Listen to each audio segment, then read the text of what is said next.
Hi. Hi. அப்புறம் எல்லாம் எப்படி இருக்கீங்க?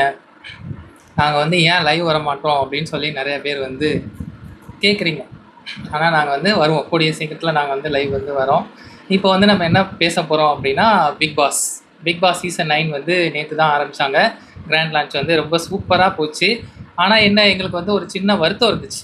ஏன் அப்படின்னா, கமல் சாரை பொறுத்தளவில் ஒருத்தர் வந்து உள்ளே வராங்க, ஏதாச்சும் ஒன்று பண்ணி காட்டணுமா அப்படின்னு சொன்னால் அவர் வந்து பொறுமையாக அவங்க என்னென்ன இருக்குது, என்னென்ன பேச வராங்களோ எல்லாத்தையும் அந்த மேடையில் பேச வச்சு அதுக்கப்புறம் தான் உள்ளே அனுப்புவார். ஆனால் இவருக்கு வந்து மரியாதை கொடுப்பாரு. ஆனால் இந்த இடத்துல வந்து ஒருத்தர் கொடுக்குறாரு, ஒருத்தர் கொடுக்க மாட்டாரு. சேதுபதி அண்ணா அவருக்கு வந்து என்ன அர்ஜென்ட்னு தெரியல. ஒருவேளை அவருக்குமே ஸ்கிரிப்டா இருந்தா இருக்கலாம், அவருக்குமே நீங்க இதை பண்ணுங்க அப்படின்னு சொல்லிட்டு புஷ் பண்ணா. அதே மாதிரி இந்த சீசன் வந்து கொஞ்சம் ஸ்கிரிப்டடா இருக்குமோ அப்படின்னு சொல்லி ஒரு டவுட் வர்ற மாதிரி ஒரு ஸ்டார்டிங்ல வந்து, அதாவது ஒருத்தருக்கு அலோ பண்ணி ஒருத்தருக்கு ஓகே சொல்லி இன்னொருத்தவங்களுக்கு அதை பேச விடல அப்படின்னா அதுல கொஞ்சம் இப்ப நம்ம சொல்றோம் இல்லையா, கமல் சார் இருந்தா இப்படி, விஜய் சேதுபதி அண்ணா இருந்தா இப்படி, அவர் இதுக்கு அலோ பண்ணுவாரு, அது இவர் அலோ பண்ண மாட்டோம். அப்படி இருக்கும் பொழுது அது ஸ்கிரிப்டா இருக்குமோன்றது எங்களோட கருத்து. இப்போ அப்படிதானே நெகட்டிவா இருக்கிறதுக்கு தானே மேலே தூக்கி வேற லெவலில் வைக்கிறாங்க. நோட்டிஃபிகேஷனாக இருந்தாலும் சரி, கான்ட்ரவர்சி தான் எல்லாருக்கும் பிடிக்குது. கான்ட்ரவர்சிலே வாழணும் அப்படிங்கிற மாதிரி மீடியா வந்து ஒரு இருக்கு. சரி, ஓகே. இப்போது பிக் பாஸ் சீசன் 9 தான் பேச போகிறோம். நேற்று வந்து மொத்தம் 20 பேர் வந்து இந்த பிக் பாஸ் வீட்டுக்குள்ளே உள்ளே போயிட்டாங்க. உள்ளே போனதில் பாதி பேரோட பேர் வந்து வாய்க்கிலே நுழையலை. அதுதான் உண்மை. நிறைய பேர் வந்து தெரிஞ்சுக்கிறதுக்கு எப்படின்னு ஒரு 1 வீக் ஆகும். ஏன்னா அவங்க வந்து பேர்லாம் வச்சிருக்காங்கடா, அவங்களுக்கு நிக்நேம்லாம் இருக்குது. ஸோ எல்லாரோட முகங்கள் வந்து அவங்கவுங்க இந்த பிக் பாஸ் வீட்டுக்குள்ள எந்த அளவுக்கு அவங்களோட முகத்தை வந்து கொண்டு வந்து ப்ரொமோலெல்லாம் வராங்களோ அதை வச்சு அவங்களோட பேர்லாம் தெரிய வரும். அது வந்து நம்ம அப்போ பார்த்துக்கலாம். அந்த கான்செப்ட் வந்து அப்படியே கொஞ்சம் எப்பயுமே வீட்டில் வந்து அழகாக செல்லமாக கூப்பிடுற பேராக இருக்கும். இல்லை கொஞ்சம் ஒரு சிலது வந்து கொஞ்சம் கோவத்தில் ஒரு கோவக்காரியாக இருந்தால் அதுக்கு ஒரு பேர் வைப்பாங்க, செல்லமாக இருந்தால் அதுக்கு ஒரு பேர் வைப்பாங்க. ஒரு சிலர்லாம் எப்படி இருந்தாலும் அம்மு பட்டு செல்லம் அப்படின்னு கொஞ்சிப்பாங்க. ஆனால் இந்த சோஷியல் மீடியாவில் வந்து ட்ரெண்ட் ஆகிறதுக்காகலாம் என்னென்ன ட்ரிக்லாம் யூஸ் பண்ணி பேர் நம்ம பலூனு அது இதெல்லாம் விளையாட்டு பொருளாக எடுத்து யூஸ் பண்ணுறதெல்லாம் பேராக வச்சுக்கிட்டு அதை நம்ம சிரிக்கிறதா. ஒருத்தவங்களை ஏன் அவங்களுக்கு அந்த பேர் வந்துச்சு, ஒரு தரப்பு அந்த பேரை வந்து உள்ளே வந்தால் அது மாறும். ஏன்னா அந்த இடத்துல பிக் பாஸ்ன்றது வரும். அதுக்காகவும் உள்ளே வராங்க, அவங்க திறமையை காமிக்கவும் உள்ளே வராங்க. ஆனால் மொத்தத்தில் நெகட்டிவ் இருக்கணும். நெகட்டிவ் இருந்தால் எங்கே வேணால் மேலே போகலாம் போல். ஆமாம், அதாவது இந்த பிக் பாஸில் வந்து இப்போ 20 பேர் உள்ளே போயிட்டாங்க. இந்த 20 பேரை எப்படி செலக்ட் பண்ணீங்க அப்படிங்கிறது தான் நேற்று ஃபுல்லாக சோசியல் மீடியாவில் போயிட்டே இருந்துச்சு. ஏன்னா ஃபஸ்ட்டு 2 போட்டியாளர்கள் உள்ளே போகும்போதே நிறைய பேருக்கு வந்து கொஞ்சம் கடுப்பாயிருக்கும். ஸோ இந்த டைம் வந்து செலெக்ஷன் வந்து ஒஸ்ட்டாக தான் இருக்குது அப்படின்னு சொல்லிட்டு. ஏன்னா நம்ம தர்பூசணி ஸ்டார் ஒருத்தர், அப்புறம் நம்மளுக்கு கூட லைவ்ல வந்து கமெண்ட் போட்டிருப்பாரு. போன வருஷம் டாஸ்க் பண்ணும்போதெல்லாம் நான் தான் டாக்டர் திவாகர், நான் தான் டாக்டர் திவாகர், நான் தான் டாக்டர் திவாகர்னு வந்து மென்ஷன் பண்ணிக்கிட்டே இருப்பாரு. நம்மளுக்கு அவ்வளோ தெரியல.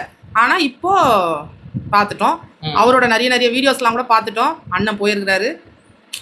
ஸோ அதுக்கப்புறம் 2வது கண்டஸ்டன் உள்ளே போகும்போது அவங்களும் சரி என்னடா இது நெகட்டிவ் பண்ணாலே பிக் பாஸில் போயிடலாமா, இல்லை பிக் பாஸில் யாரும் ஆள் கிடைக்கல அப்படிங்கிறதுனால கிடைச்சவங்களும் எடுத்து போடணும் அப்படிங்கிறதுக்காக இப்படி போட்டாங்க. இதுவும் நான் சொல்கிறது தான், கமெண்ட்ஸுக்காக கமெண்ட் வரும். நிறைய கமெண்ட்ஸ் லைக் பார்த்து தானே நிறைய ப்ராப்ளமாக போயிட்டுருக்கு. அப்படியே ஸோ அதனால அதை வச்சு இந்த மாதிரி போட்டியாளர்கள்லாம் போயிருக்காங்க. ஃபர்ஸ்ட் 2, அப்புறம் கடைசி போட்டியாளர் அவருக்கு வந்து அவரை வந்து எடுக்கிறதுல இப்போ உள்ள ரீசன்ட் கான்ட்ரவர்சியெல்லாம் விட்டுருங்க. அவருக்கு வந்து நிறைய கலையரசனை பொறுத்தளவில் அவருக்கு வந்து நிறைய திறமைகள் வந்து இருக்கு. நிறைய வந்தது கடைசியா, அதான் ஃபர்ஸ்ட் கடைசி அதை சொல்றேன். கரெக்டா, நடுவில் உள்ளவங்களை இன்னும் சொல்லலை. அவருக்கு வந்து நிறைய திறமைகள் இருக்கு, நிறைய அவார்டு வாங்கியிருக்காங்க. ஸோ அவர் வந்து ஓகே அப்படிங்கிற மாதிரி தான் இருக்கு. ஆனால் இந்த இடைப்பட்டதுலேயே நிறைய பேர் வந்து விஜய் டிவி ப்ராடக்ட் நிறைய பேர் இருக்கிறாங்க, புதுமுகங்கள். ஓகே, இதெல்லாம் எல்லாருமே வந்தது என்ன அப்படின்னா சினிமா வாய்ப்பு கிடைக்கணும் அப்படிங்கிற ஒரு எய்மோட தான் இந்த பிக் பாஸ்ல வந்து என்ட்ரியே கொடுத்துருக்காங்க. எப்படி விளையாட போகிறாங்க அப்படிங்கிறத வந்து நம்ம அப்படியே பார்த்து தெரிஞ்சுப்போம். அதே போல் இது வந்து ஸ்கிரிப்டடா இல்லையா அப்படின்னு சொல்கிறதுக்காக ஒரு விஷயத்த நான் சொல்கிறேன். அதை வச்சு நீங்கள் எந்த அளவுக்கு புரிஞ்சுக்கிறீங்கன்னு தெரில. நேற்று நைட்டு எல்லாமே வீட்டுக்குள்ளே போயிட்டாங்களா. ஸோ போனதுக்கப்புறம் நைட்டு வந்து எல்லா டிஸ்கஷன் என்ன இது ஒருத்தரை பற்றி ஒருத்தர் வந்து தெரிஞ்சுக்கணும் அப்படிங்கிறதுக்காக பேசிகிட்டே இருப்பாங்கல்ல. அந்த மாதிரி பேசிகிட்டே இருக்கும்போது நம்ம டாக்டர் திவாகர் அப்புறம் கெமி இவங்க 2 பேரும் பூமாப்பட்டி அண்ணா கூட அவங்க ஷோவில் கூட இருக்கிறாங்க. ஸோ அவங்க 2 பேரும் பேசிக்கிட்டே இருக்கிறாங்க. இந்த மாதிரி நீங்கள் என்ன படிச்சிருக்கீங்க அப்படின்லாம் சொல்லி கேட்கும்போது அவர் வந்து பிசியோதெரபிஸ்ட் வந்து படிச்சிருக்கிறேன் அப்படிங்கிறப்ப நீங்கள் ஏன் அதை டாக்டர்னு போடுறீங்க, அதை மென்ஷன் பண்ணாமல் நீங்கள் டாக்டர் திவாகர் போடுறீங்க அப்படிங்கிற மாதிரிலாம் பேசிகிட்டே இருக்கும்போது நம்ம திவாகர் என்ன சொல்கிறாரு அப்படின்னா, டாக்டருக்கான டேர்ம்ஸ்லாம் அது வந்து நிறைய இருக்குமா, அது உனக்கு சொன்னால் புரியாது அப்படின்னு சொல்லிட்டார். உடனே கெமி வந்து ரொம்ப டென்ஷன் ஆகிட்டாங்க. அவங்க எனக்கு வந்து புரியாதுங்கிறத நீங்கள் எப்படி சொல்லலாம், நீங்கள் ஏதாச்சும் ஒன்று சொன்னீங்க அப்படின்னா நான் கூகுளில் சர்ச் பண்ணி பார்க்க போகிறேன், எனக்கு வந்து புரியும், நான் படிச்சிருக்கேன், எனக்கு தெரியாதுன்னு வேணால் சொல்லுங்கள், புரியாதுன்னு சொல்லாதீங்க அதாவது இந்த ப்ரொமோலயே சொல்லுவாங்க, பார்க்க பார்க்க தான் புரியும், போக போக தான் தெரியும் அப்படின்ட்டு. ஸோ புரியாது தெரியாத வச்சு முத நாளே சூப்பரா ஒரு சண்டே அதாவது திவாகர் அண்ணா வந்து இவராயா இவனா, நான் மரியாதை கொடுக்குறேன் அந்த அண்ணாவுக்கு, அடுத்தவங்க சொல்றதை சொல்றேன். இவனா இவன் ஒரு நாள் தாக்கு பிடிக்க மாட்டான், இவனா அடா தற்பெருமை, இவனுக்கு பேரே தற்பெருமை, அப்படி இப்படின்னு நிறைய அவர் அதெல்லாம் பண்ணிட்டு இருக்கிறாரு. அவங்களோட கருத்தை அவங்க சொல்றாங்க. விஜய் சேதுபதி அண்ணாவே சொல்லியிருக்கிறாரு, அவர் படிச்சிருக்கிறாரு, அதுக்கேற்ற கொஸ்டின் தான் அவங்களை கேட்டாங்கன்னு உள்ள சொல்லியிருப்பாரு. அதனால அவர் படிச்சிருக்கிறாரு, அவர் படிச்சாலும் படிக்கலனாலும் மரியாதைன்றது எல்லாருக்கும் கொடுக்கணும். இந்த மாதிரி டாக் வரும்போது இதை வந்து அதில் மென்ஷன் பண்ணணும் அந்த இடத்துல அப்படிங்கிறதுக்காக அவங்க வந்து ஃபர்ஸ்ட் இன்ட்ரோடக்ஷன் பண்ணி உள்ள அனுப்பும் போதே அந்த ஒரு வெளியில வந்துருவாரு அவருன்னு சொல்லி சொன்னாங்க. நான் முடிச்சிடுறேன், அவர் வெளில வந்துருவாருன்னு சொன்னாங்களா. ஆனா கான்ட்ரவர்சிலே ஃபர்ஸ்ட் அவர் தான் வராரு. ஃபர்ஸ்ட் எடுத்த உடனே கொரட்டை அதுவும் வந்துச்சு.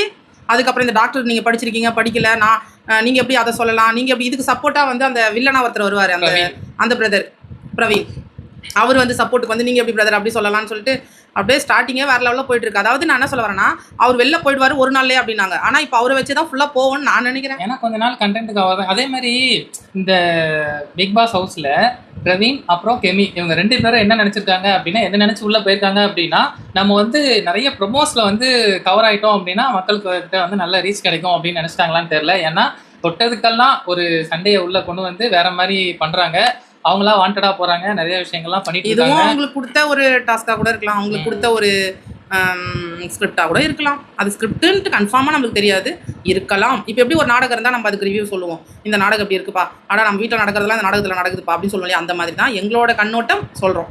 மற்றவங்களோட கண்ணோட்டத்தை நீங்கள் உங்களோட கண்ணோட்டத்தை நீங்கள் கமெண்ட்ஸில் சொல்லுங்கள். நம்மளோட சப்ஸ்கிரைபர் நம்மளுக்கு பிடிச்ச வரவா இருந்தாலும் பிடிக்காதவரா இருந்தாலும் கமெண்ட்ஸில் சொல்லுங்கள்.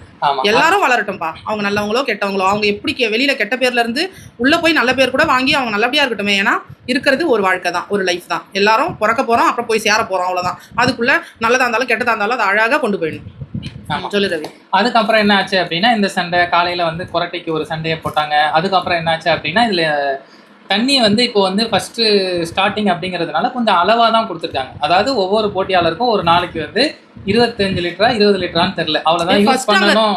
யூஸ் பண்ணது ஓகே. ஸ்டார்டிங்கில் ஃபர்ஸ்ட் கான்ட்ரவர்சி வந்து ஃபர்ஸ்ட் கிளாஷ் ஆகும் பார்த்தீங்களா, ஒருத்தர் பிடிக்காம நீங்கள் எப்படி இதை சொல்லலாம், நான் அது எப்படி அப்படின்னு ஒரு கோவம் வரும் பார்த்தீங்களா. அந்த ஃபர்ஸ்ட் கோவமே கொரட்டை கிடையாது. ஃபர்ஸ்ட் வந்து அந்த காரக்குழம்பு கனி அக்காவோட அந்த தண்ணி வந்து அழகாக அந்த விஜய் பார்வதி வந்து இப்படி எடுத்து இப்படி மோந்து குடிப்பாங்க, இப்படி தண்ணி இப்படி எடுத்து இப்படி அள்ளி குடிப்பாங்க இந்த உள்ளங்கை வச்சு.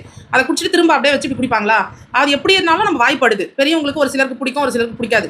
ஒரு சிலருக்கு வந்து அழகாக இந்த ஒன்னா எல்லாம் சேர்ந்து இப்போ ஒன்றும் இல்லை, அந்த சபரின்ற பிரதர் கூட சொல்லியிருப்பாரு, உருண்டை சாப்பாடு சாப்பிட்டுக்கலாம், கூட்டாஞ்சோறு உருண்டை சாப்பாடு சாப்பிட்டோம்னா நமக்கு தட்டு வெசில்ஸ் நம்ம பாத்திரம் கழுவுறது கொஞ்சம் தண்ணி இல்லாத பிரச்சனைக்கு கொஞ்சம் கிளியரா இருக்கும் அப்படின்னு சொல்லிட்டு அந்த பிரதர் சொல்லியிருப்பாரு. ஆனால் கடைசி வரைக்கும் அந்த பிரதர் சாப்பிடவே இல்லை. அவர் பட்டல தான் தட்டத்தில் தான் போட்டு கொடுத்தாங்க. அது ஒரு பக்கம் இருக்கட்டும், நம்ம அதை அப்புறம் சொல்லலாம். அதாவது ஃபர்ஸ்ட் ஸ்டார்டிங் வந்து இந்த கன்னியாக்காவோடது. அப்போ உடனே விஜய் அவங்க சொல்றாங்க, இது கீழே சிந்திட்டு நம்ம வேற ஃப்ரெஷ்ஷாக பிடிச்சிக்கலாம் அப்படின்னும் போது, நான் என்னோட கை வச்சு தானே குடிச்சேன் அப்படின்னு சொல்லி விஜய் பார்வதி சிஸ்டர் சொல்றாங்க. அது வந்து எல்லாருக்கும்லாம் செட் ஆகிடாது. அதே மாதிரி அவங்களுக்கும் பேசிக்காக தெரியும், நம்ம இப்படி வச்சு குடிக்கிறோம், ஒரு 1க்கு 2-3 டைம் குடிக்கிறோம், இப்படி பண்ணும்போது அதில் உள்ள தண்ணி அந்த கீழே கொட்டிடும். அவங்களுக்கும் தெரியும். ஆனால் இதுவும் ஸ்கிரிப்டடாக இருக்குமா, அவங்களுக்கு கொடுத்த டாஸ்காக இருக்குமான்றது ஒரு கண்ணோட்டம். என்னம்மா? ஆமாம். அந்த உருண்டை சாப்பாடு நிலா சாப்பாடு மாதிரி இதெல்லாம் அப்படி ஒன் பை ஒன்னாக வந்துட்டு இருக்கு. அப்படியே அந்த டாஸ்க் வந்து போயிட்டே இருக்கு. அதுக்கப்புறம் இந்த டைம் வந்து கடந்த ஒரு 4-5 சீசனா பார்த்தீங்க அப்படின்னா அந்த நீச்சல் குளத்தை மூடியே வச்சிருந்தாங்க. இந்த சீசன் வந்து அதை ஓப்பன் பண்ணி விட்டுட்டாங்க.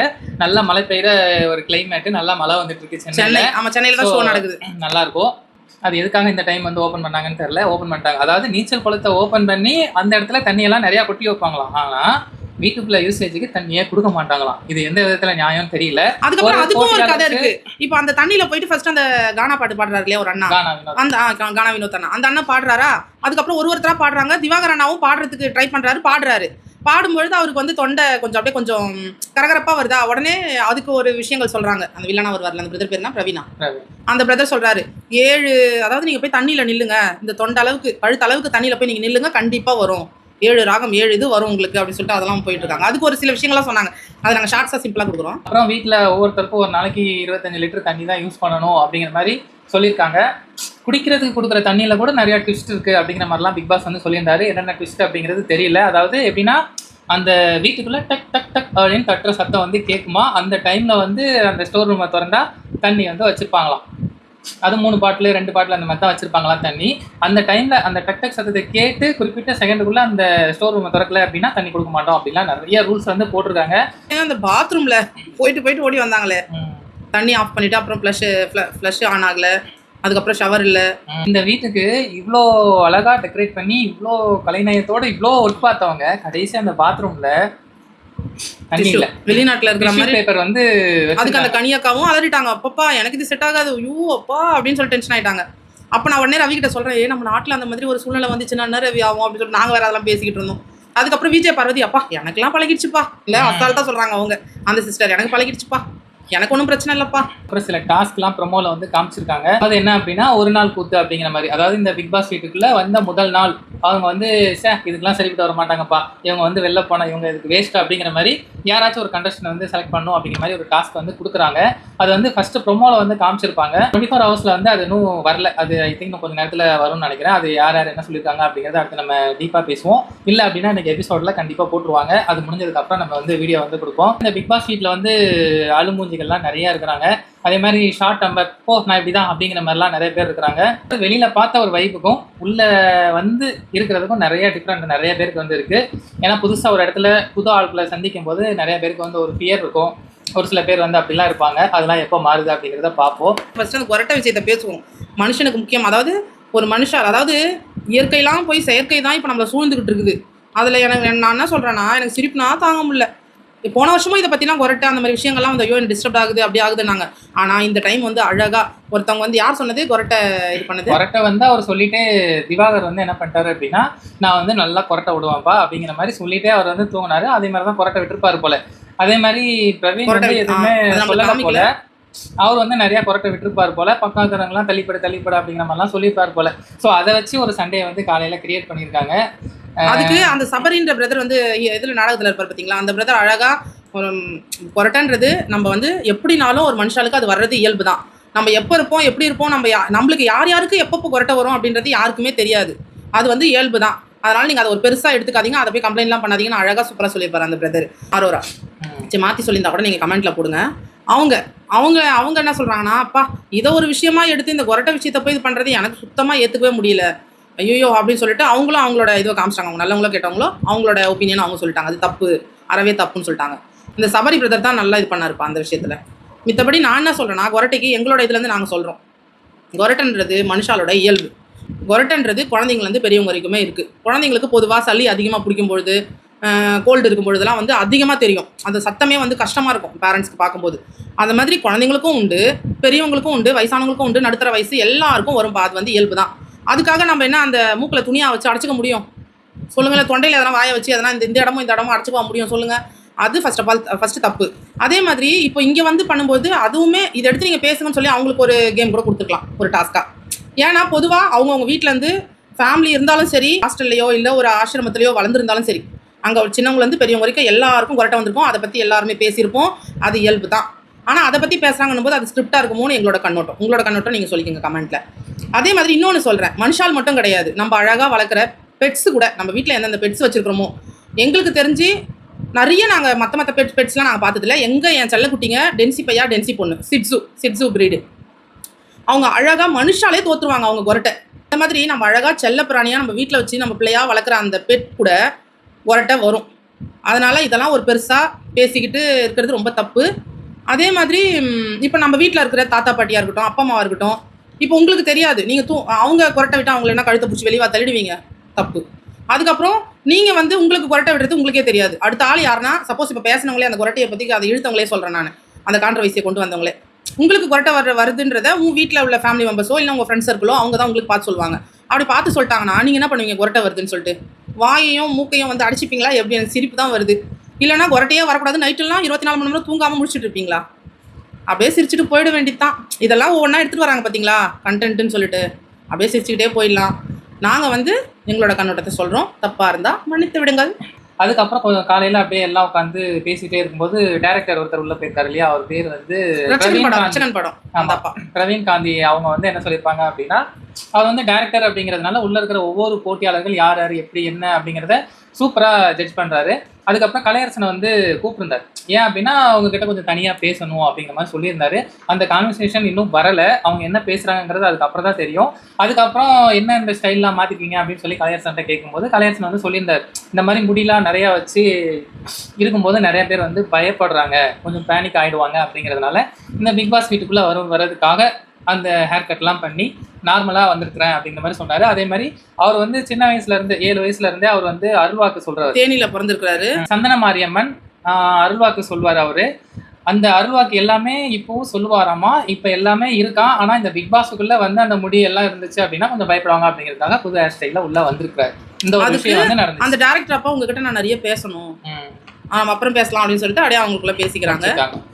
இன்னைக்கு முழுக்க நடந்த விஷயங்கள் இதெல்லாம். அதுக்கப்புறம் கடைசி வரைக்கும் யாருக்கெல்லாம் வந்து இந்த உருண்டை சாப்பாடு பிடிக்கும், கடைசி வரைக்கும் யாருமே சாப்பிடல. அந்த பிரதருக்கும் தட்டத்தில் தான் கொடுத்தாங்க. அதுக்கப்புறம் ஆனால் 2 பேர் மட்டும் அதை பூர்த்தி பண்ணாங்க. அதாவது போன டைம் வந்து தாமரை அக்கா வந்தாங்க பார்த்தீங்களா, பிக் பாஸ் தாமரை அக்கா. அவங்கள மாதிரி அவங்க துறையிலேருந்து இன்னொருத்தவங்க வந்துருக்காங்க, அந்த சிஸ்டரும். அதுக்கப்புறம் இந்த பிரவீன் பிரதரும் 2 பேரும் அந்த ஹாட் பாக்ஸ்லேயே, பெரிய ஹாட் பாக்ஸ்லேயே வச்சு 2 பேர் 2 சைடு உட்காந்து ஷேர் பண்ணி சாப்பிட்டாங்க. அதுவும் கிட்டத்தட்ட அந்த சாப்பாட்டுக்கு சமம் தான். அதனால யாருக்கெல்லாம் அது மாதிரி சாப்பிட்றது ரொம்ப பிடிக்கும், நிலா அந்த உருண்டை சாப்பாடு, நிலா சாப்பாடு. ஓகே, சரி, ஓகே. எங்களோட கண்ணோட்டத்தை, உங்களோட கருத்தை நாங்கள் சொல்லிட்டோம். உங்களோட கமெண்ட்ஸில் சொல்லுங்கள். ஓகே, பாய்.